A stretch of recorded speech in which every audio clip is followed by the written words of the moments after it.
Bonsoir à tous, détendez-vous, installez-vous confortablement. Que diriez-vous maintenant d'une petite séance de révision? Vous êtes prêts? Alors c'est parti, voici Question pour un champion, présenté par Julia Lopez. Bonsoir à tous. Un très grand bonsoir. Stop, stop, stop. Je suis heureux. Écoutez, j'ai le droit de le dire. Quand je suis heureux, c'est ça. Alors, je suis heureux de vous présenter cette émission depuis déjà pas mal de temps. J'ai l'impression, je sens que ça va être une bonne émission, un bon jeu. Question pour un champion. Donc, installez-vous, ça va commencer. C'est parti pour une petite demi-heure. Question du jour, elle est pour vous. Dans quelle ville de France se déroule au mois de juillet le festival musical des Francopholies? Dans quelle ville? La Rochelle, Rennes. La Rochelle ou Rennes? À vous de jouer. Vous avez la réponse. Vous appelez au 32 45 pour essayer de gagner la somme de 500 €. Le 32 45 pour la réponse avec une télévision à écran plat, s'il vous plaît. Bonne chance et Claude arrive. C'est fort, hein, là. Oui. Physique, hein? Bonsoir Julien. Vous êtes bien posé, vous avez passé un bon week-end? Tout à fait. Nous sommes lundi, on redémarre une nouvelle semaine et j'espère que vous allez rester avec nous longtemps cette semaine. Ça voudra dire que tout se passe bien. Hein. Présentez-vous rapidement. Bien, je m'appelle Claude, je viens de Fréjus dans le Var. Je suis formateur pour des animateurs de clubs de vacances. Et combien y a-t-il dans la cagnotte, Claude? 26 200 €. 26 200 € et c'est parti! Oui Julien, et on commence tout de suite par cette fidèle supportrice de l'équipe de basket du petit village de Gosse dans les Landes. C'est une passionnée d'art et de musique, elle habite Dax, voici Jacqueline. Si vous adorez le groupe Ange, le groupe français mythique de Christian Descamps, vous aimerez forcément notre champion fan de toujours de ce groupe venu de Belfort. Raphaël est professeur de lettres, habite Château-Salin en Moselle, on lui souhaite bonne chance. Elle est étudiante à l'école du Louvre, passionnée d'art et de cinéma. Elle souhaite devenir scénariste et pour elle, la véritable histoire commence maintenant. Voici Caroline. Allez, c'est parti. Voici la première épreuve, le naufragé. Lors d'un accident matériel entre deux véhicules. Monsieur. Un constat. Ah oui, un constat amiable. Un constat amiable. Quel document juridique doit être rempli par les deux conducteurs afin d'établir la part de responsabilité de chacun? C'est le constat. Un point. Quelle est la portion de la Méditerranée occidentale qui est comprise entre la péninsule italienne, la Corse, la Sardaigne, Jacqueline? L'Adriatique. Et la Sicile, Raphaël? La Méditerranée? Oh non. Oh non. Ah là, je suis étonné. Là, franchement, je suis très étonné. Madame. L'Adriatique. Tyrrhénienne. La Tyrrhénienne, bien sûr. C'est la mer Tyrrhénienne. Quel groupe de rock américain mené par la chanteuse Amy Lee qui a signé l'album The Open Door fin 2006. Comment s'appelle ce groupe de rock américain? What is name? Comment s'appelle-t-il? Evanescence. Comment appelle-t-on la tôle fine d'acier doux recouverte d'étain qui sert dans l'industrie alimentaire à fabriquer les boîtes de conserve? Oui, Raphaël. Le fer blanc? Le fer blanc, bien sûr.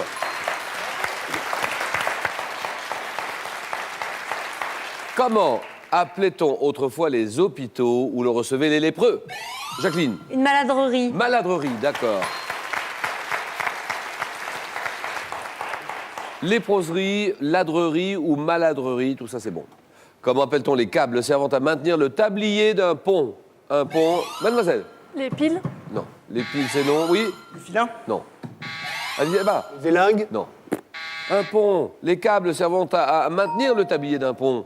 Les haubans. Ah oui. Jusqu'en mars 2007, de quel célèbre sculpteur français expose-t-on diverses œuvres érotiques dans le musée parisien qui porte son nom? Raphaël? Auguste Rodin. Rodin, très bien. Auguste Rodin. En 1950, dans quel film américain le mari de Deborah Kerr a-t-il disparu en Afrique en cherchant des mines de diamants? Les mines Claude. du roi Salomon? Les mines du roi Salomon. D'accord. En octobre 2001, donnez-moi cette joueuse, une joueuse de tennis, octobre 2001, américaine, elle devient numéro 1 mondial. Raphaël? Capriati. Oui, Capriati, d'accord. Elle devient numéro 1 mondial quelques mois après sa victoire à Roland-Garros, Jennifer Capriati. Raphaël est en tête. Dans l'Égypte ancienne, quel est ce canidé charognard qui était le dieu des embaumeurs? Le chacal. Caroline? Le chacal. Chacal, c'est bon. Ça y est, tous les candidats sont partis. Nous sommes en 1919 en France. 1919. Quel nom donné à la Chambre des députés française fait allusion... Claude. La chambre introuvable. Non, allusion à la présence d'anciens soldats. La Chambre, en 1919 en France. La Chambre Bleu Horizon. À quel scénariste belge de bande dessinée disparu en 89 doit-on les personnages de Buck Danny et de Tanguy et la Verdure? Scénariste belge. Tanguy, la Verdure, Buck Danny, Charlier. Jean-Michel Charlier. De quelle longue perche se sert-on pour faire tomber les fruits d'un arbre? Les fruits. Oui, Jacqueline. Une gaule. Une gaule, très bien. Quel est ce mot tiré de l'arabe qui désigne une préparation médicamenteuse liquide?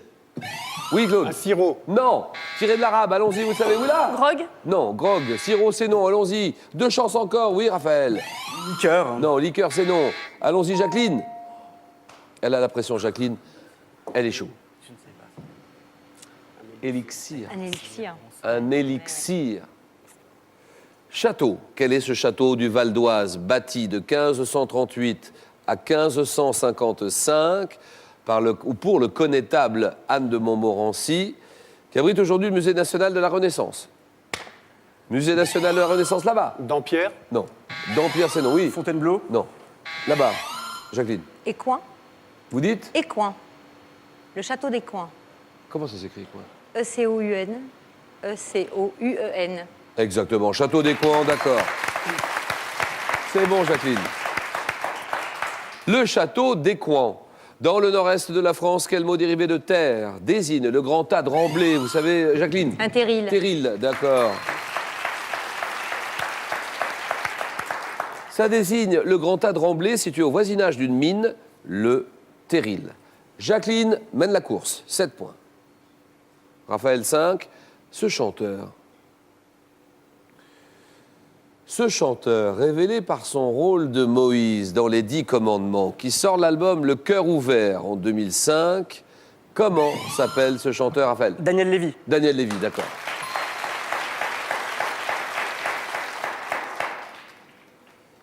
Daniel Lévy, bien joué. Raphaël, Jacqueline, 7-7. À quel massif montagneux la minorité de langue allemande, établie sur le pourtour des pays tchèques, est-elle associée? Clean. Elle ne le sait pas. Les autres, là-bas. Les Carpates. Non. Raphaël, Caroline. Je repose la question. Pour tout le monde. Et voilà une question qui fait chuter les candidats. À quel massif montagneux la minorité de langue allemande, établie sur le pourtour des pays tchèques, est-elle associée? Les monts des Sudètes. Dans quelle enveloppe de tissu glisse-t-on un oreiller? Un oreiller. Oui, Claude? Une taie. Une taie. Caroline des Tortards, comment appelle-t-on une introduction officielle, nominative, personnelle, accordée à un journaliste pour suivre un événement? Jacqueline. Une accréditation. Accréditation. Allah, c'est gagné.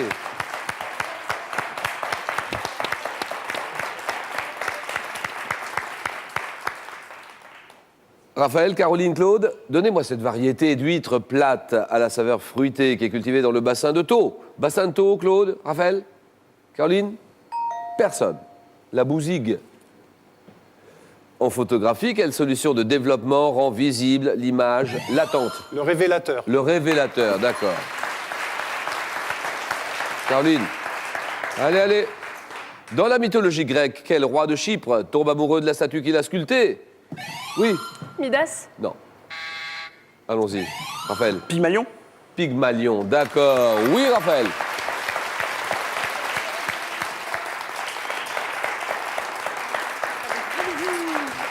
C'est bien. 7-1. Quel mot définit la conclusion que l'on tire d'une fable? La conclusion d'une fable, oui. La morale. Morale, d'accord. Ça y est. Non, là, elle a bien joué. En plus, elle n'hésite pas une seule seconde, elle joue vraiment bien. La morale, c'est bon. 7-4. Quel homme politique français surnommé le Tigre négocie... Ah oui, là-bas. Clémenceau. Ah oui, Clémenceau, d'accord. Embrassez-vous tous les deux. Terminé. Quel homme politique français surnommé le Tigre négocie le traité de Versailles? C'est Georges Clemenceau, pas de problème. Caroline, 24 ans, étudiante en 3e année d'histoire de l'art à l'école du Louvre. Tout le monde me parle de cette école du Louvre. Mais qu'est-ce que c'est que cette école? Allez-y, expliquez-nous, présentez-la nous. Donc c'est une école publique sur laquelle on rentre sur concours, dont les locaux sont situés au Louvre et donc qui forment à être conservateur du patrimoine ou à travailler dans les musées. C'est une des plus anciennes institutions en histoire de Tout à l'art et vous partagez votre temps entre les cours, j'imagine, et la visite des musées. Tout à fait. La moitié des travaux dirigés en fait se font devant les œuvres. L'école du Louvre. Merci Caroline. Merci. Un bonjour à votre frère Eric et cadeau. Caroline, avec la collection Je peux le faire en 3 volumes de Larousse, réalisez vos envies, des guides illustrés comportant de nombreux conseils pratiques pour améliorer son intérieur ou refaire sa décoration.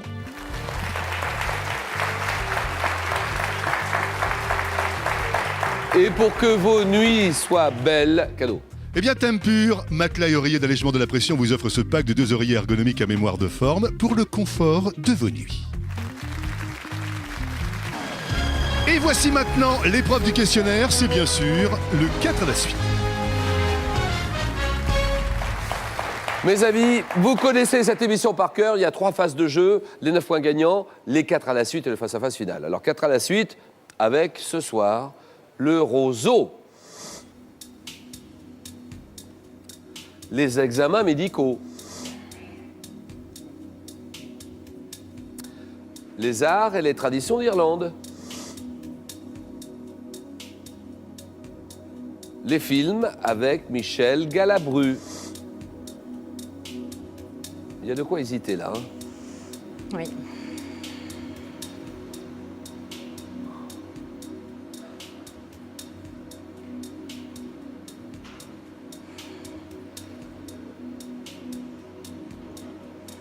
Le roseau?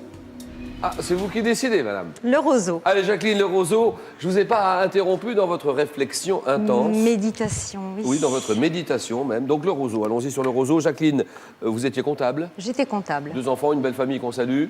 Bien sûr, j'embrasse mes et- enfants. Voilà, et Françoise aussi. Et Françoise qui est dans la salle. Et la ville qui de m'a Dax. accompagnée, la ville de Dax, oui, bien sûr. Les Landes. Où j'habite. On n'en parle pas des Landes, on en parle très peu. Oui. C'est dommage parce que Dax est une très belle ville, une ville très festive. Oui. Une ville festive avec le rugby, les arènes, énormément de monde au moment des fêtes de Dax. Vous avez 500 000 personnes qui viennent l'été. Alors que la ville normale, c'est 30 000, non? C'est 20 000, 20 000, C'est 20 000 habitants. 20 000 C'est habitants, une ouais. petite ville, mais réellement qui prend une dimension mondiale à ce moment-là. Tous les gens viennent pour pouvoir assister à ces fêtes. Alors, les férias, Les férias. 6 jours de danse, De danse, de musique, de jeux, de convivialité, tout. c'est jour et nuit en plus. Hein. Absolument, absolument, oui, oui, oui. Tout ça, c'est la ville de Dax, les Landes, le beau département des Landes. Et Jacqueline, êtes-vous prête? Oui, tout à fait. Alors, c'est parti, 40 secondes. Le roseau. Top, quel artisanat fabriquant des objets tressés utilise aussi le roseau comme matière première? La vannerie, À quel philosophe doit-on la métaphore du roseau pensant qui fait référence à la faiblesse et à l'orgueil de l'homme? Quel philosophe? j'ai oublié. En Provence, quel nom portent les clés faites de roseaux entiers ou fendus utilisés comme coupe-vent? Non, je ne sais pas. Les clés. Quel nom donne-t-on au roseau des étangs, reconnaissable à son manchon brun velouté très décoratif? Un jonc, Dans une fable de La Fontaine, quel arbre se compare au roseau avec les mots Le Tout chêne. vous est acquilon? le chêne, Comment appelle-t-on un lieu où poussent des roseaux? une roseraie, Dans l'Antiquité, comment appelait-on le roseau taillé utilisé pour l'écriture? Dans l'Antiquité, comment appelait-on le roseau taillé utilisé pour l'écriture? Réponse? Personne n'a la bonne réponse, visiblement. Le calame. Ah non, je ne savais pas. Calame, Jacqueline. Voilà. Et nous avons un point pour Jacqueline.